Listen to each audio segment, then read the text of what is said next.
magnifique Podengo portugais. Elle est hyper sympa et aujourd'hui, on va s'intéresser aux oreilles de nos animaux.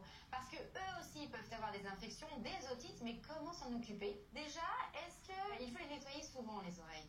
Alors, en fait, les oreilles du chien, comme celles du chat, il faut essayer justement de ne pas trop les nettoyer souvent. Donc, ce qui est recommandé, c'est de nettoyer les oreilles à peu près tous les 10 à 15 jours. Mais c'est important de nettoyer les oreilles de notre animal?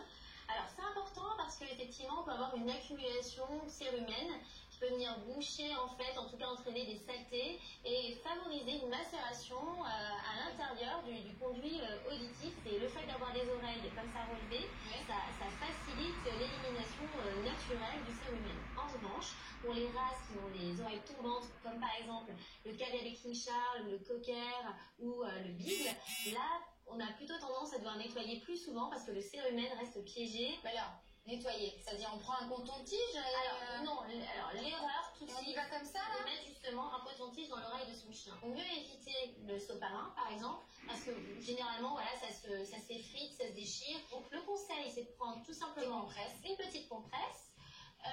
La lotion auriculaire pour nettoyer, petit conseil, c'est de mettre le chien en hauteur.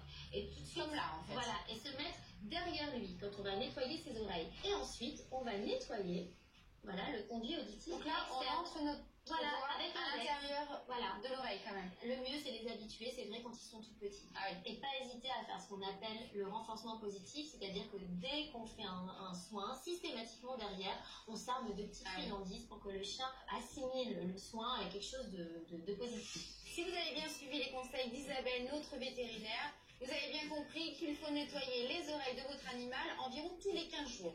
Pas de sopalin ni de coton, mais plutôt une compresse avec un produit adapté. Et là, vous évitez la plupart des otites. Elle a été très gentille, Inès. Du coup, elle a le droit à son petit morceau de poulet, son petit morceau de viande, et elle fait la belle.